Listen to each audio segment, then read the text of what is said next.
I'll make something special for ya, though. He ended with a slight smirk. Really? And the squeak was so adorable that both Sarah and Reiklar lightly cooed in affection. Absolutely, Mick responded with a comparatively deep, but just as excited tone. Assuming you're allowed to have something like that on this ship.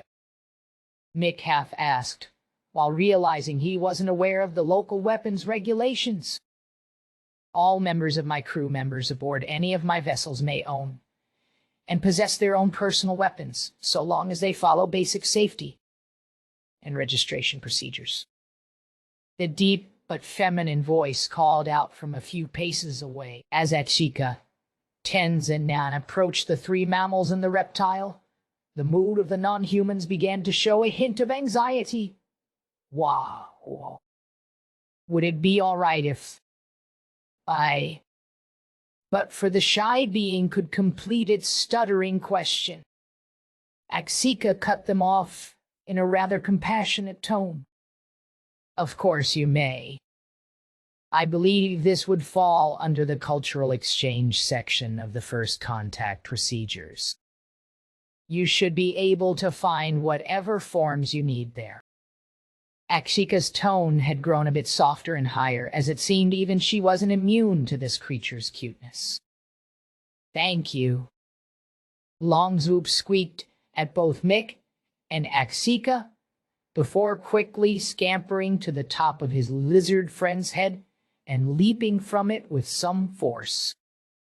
To Mick and Sarah's surprise, the mammal extended a thin, furry membrane and began to glide. It displayed a similar shape to a sugar glider, though about the size of a badger. I should go follow after and make sure he doesn't get stuck somewhere he can't get down in his excitement, Reiklar chortled to himself as he slowly turned his long body to follow his gliding friend.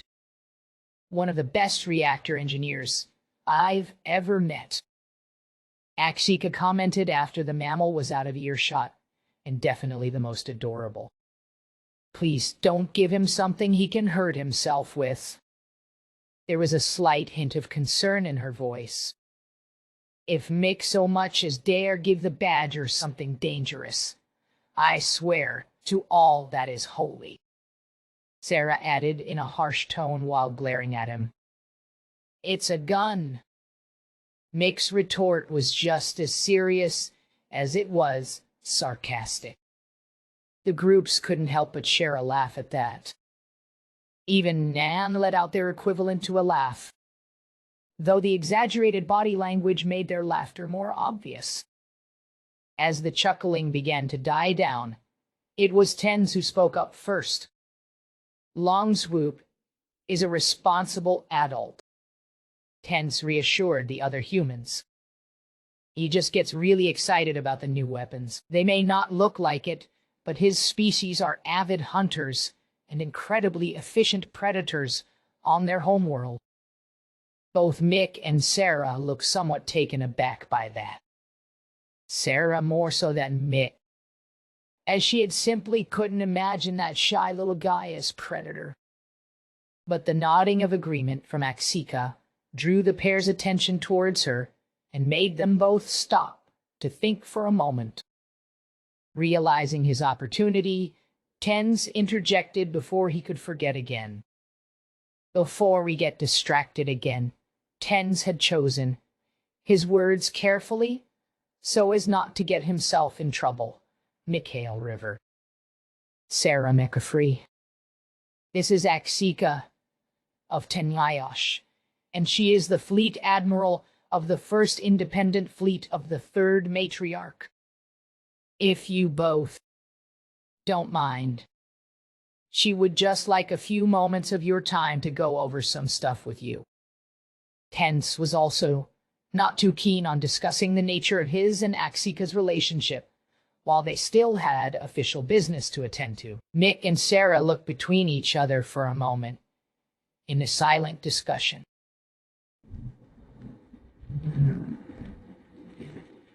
neither seeing the other object.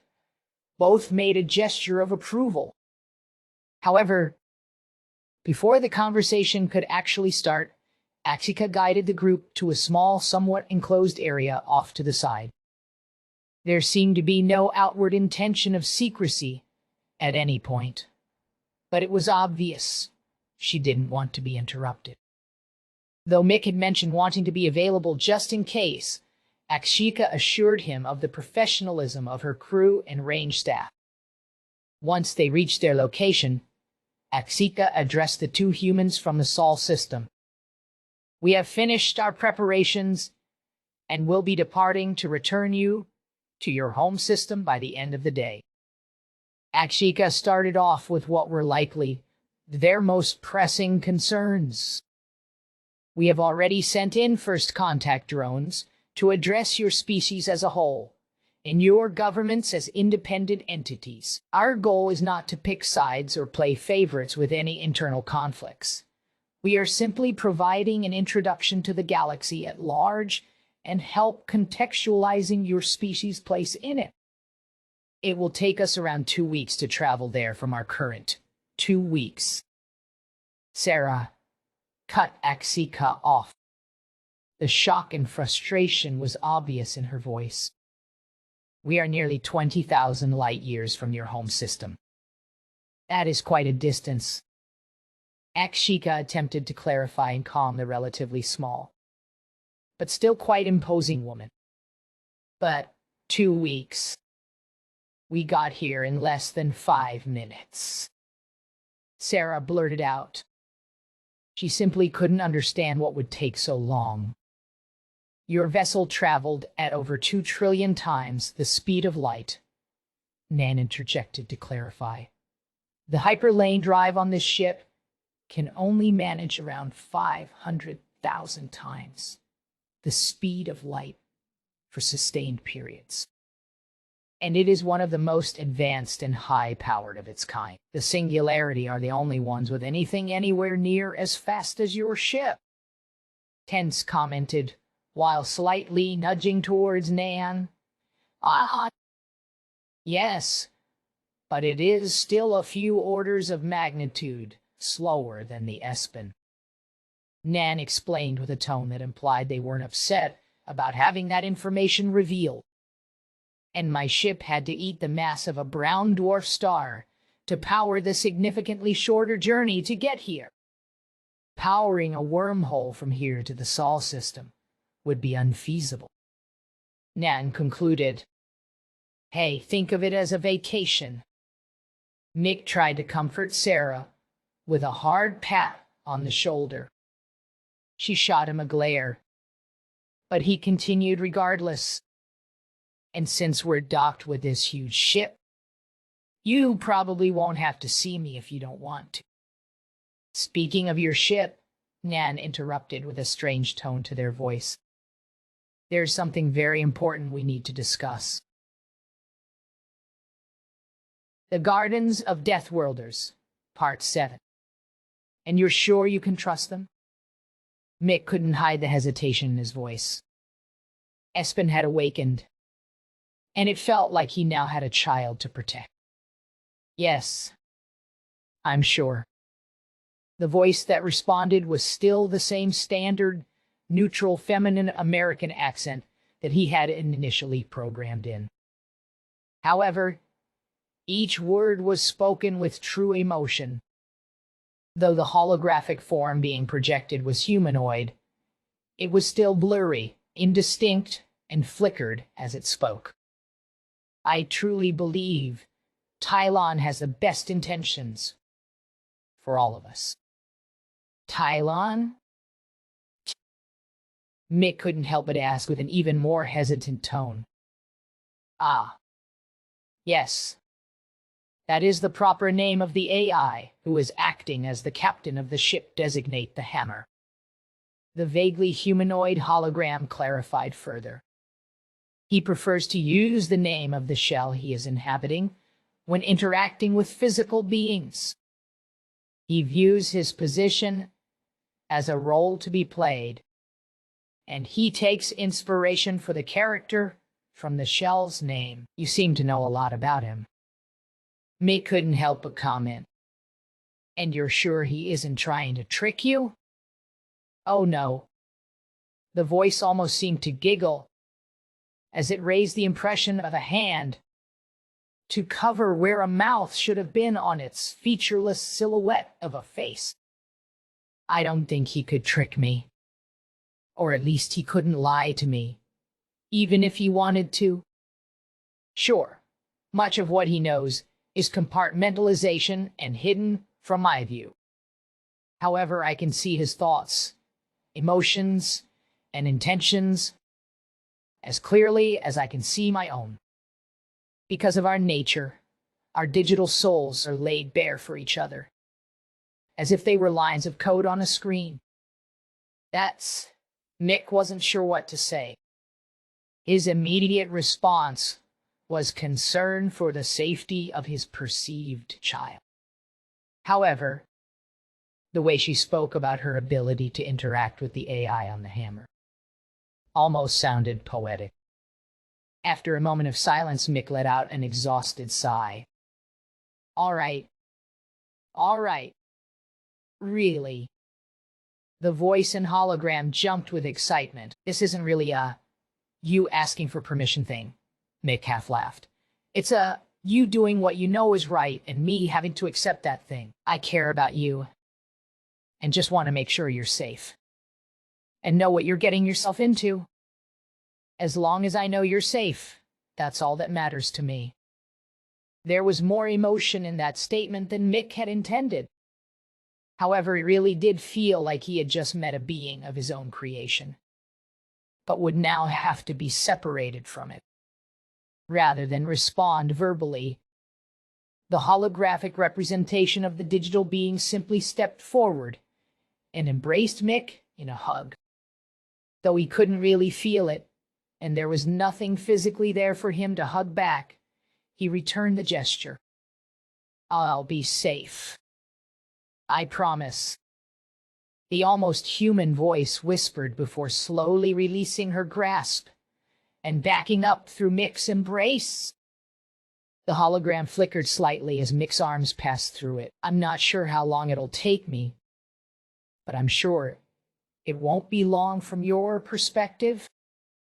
Okay, kiddo. But I'm gonna miss ya, Mick replied with a sense of anxiety and paternal pride. Now let's get back in there. I don't want Sarah trying to con them into picking sides in our problems back home. As Mick took a step toward the door to exit the small, private room attached to Axika's office, the vaguely humanoid hologram seemed to skip like a giddy child as it made its way towards the doorway. Though there was no reason for her to do so, as she was simply able to reform her hologram wherever she desired in the ship that had a projector. However, she seemed to enjoy the biological motion. The indistinct form stuttered slightly as it crossed the threshold of the door and transitioned between projectors in the separate rooms. The private room Axika had allowed them to use for their parent-child moment was relatively small, unfurnished, and poorly lit compared to the actual office. The office itself was several meters across, just as many wide, and featured all of the amenities a fleet admiral would need in their day-to-day activities. The tall walls were decorated with large pieces of art, display screens, hunting trophies, and a variety of other odds and ends, which made the room feel very lived in. Even the desks seemed to be in a simultaneous state of cluttered chaos and precise order. Following the hologram of his ship's AI, Mick felt a slight relief in seeing that none of the people in the room had changed positions or seemed like they were up to anything nefarious. Sarah was still sitting in a chair that was made for someone almost a quarter larger than her, and was reading from a tablet in a quite relaxed position. Axika sat on the other side of the large, wide desk, and was similarly reading from the display screen built into the mass of metal and wood. On one side of the Admiral stood Nan, in what appeared to be some sort of standby mode, their posture roughly mimicked by the holographic projection on the other side of the quiztar. The soundless skipping of the indistinct hologram and Mick's intentionally muffled footsteps were able to avoid obvious detection as they closed the distance back to the desk. Without Tenz's or the avian's near supernatural sense of hearing, the quietly playing alien music was just enough to prevent anyone present from noticing the pair approach. Sensing his opportunity, Mick slightly changed his posture to conceal the sound of his steps even more, and shifted his direction towards Sarah. Just as he got within a couple paces of Sarah and was starting to get into position to scare her, Nan's head shot up and their eyes locked immediately on Mick. "Ah, you have returned," Nan said in a manner to get everyone's attention. However, Mick didn't let the opportunity go to waste. "Boo!" he shouted as he did a quick jump to close the gap between him and the chair before placing his chin on the top of its backrest. However, instead of reacting with fright, the redhead simply swung her free hand up and let the open palm impact Mick's face. "Oh, sorry," she said in a tone oozing with sarcasm. "You scared me." The expression on her face hadn't changed in the slightest. While all of the non-humans recognized the action as playful and not intended to cause harm, Nan seemed to find it particularly entertaining. So much so, the mechanical being was audibly laughing. When Mick shot them a rebuking but friendly glare, it only seemed to spur Nan on a bit more. Despite the more reserved expressions of Admiral and ship's AI, the biomechanical robot seemed to feel far more familiar with the humans. "I'm sorry. I shouldn't laugh like that," Nan finally let out after calming themselves a bit. "But after 1,200 years around your species, some things are just always funny." "Come again?" "Eerie. Come here. Help." I don't think I heard that right. Sarah had finally looked away from her tablet after that comment. She was now staring daggers into Nan with a look of suspicion and confusion. "I was the one who volunteered to provide educational guidance for the Nishnab after their establishment on G348.4534, now known as Skegpoen or Newport," Nan answered, while maintaining their giggly tone. "After so many generations with your species, I've come to find some of your human interactions to be quite entertaining." "Wait, you've been with the Nishnab this entire time?" Mick asked, as he got into the oversized chair meant for him, the inflection of his voice showing great curiosity. "There will be plenty of time for questions requiring complex answers over the next 2 weeks." The dragon-like AI hologram quickly interjected. "We are making the final preparations for the initial FTL jump, and I need to transfer this young one to the Nexus before we initiate the drive. And do not worry, I am fully capable of safely and effectively sustaining the Enbodubi Espen shell, so this young one can direct their full attention inwardly and complete their awakening." The vaguely humanoid hologram of Espen had moved to position itself next to Tylan and seemed to be leaning slightly into the holographic dragon. "We haven't left?" "We haven't left yet." Sarah's suspicion had been replaced with mild annoyance. "No." "Oh, you?" Akshika's blunt response almost sounded like a parent who had been asked the same question too many times. "We are able to maintain a roughly stable quantum communications connection while transversing a hyperspace lane." Tylan began to clarify, however, minor instabilities in the connection make transferring a digital consciousness dangerous. It will only take a moment, and there are few more simulations that still need to be completed.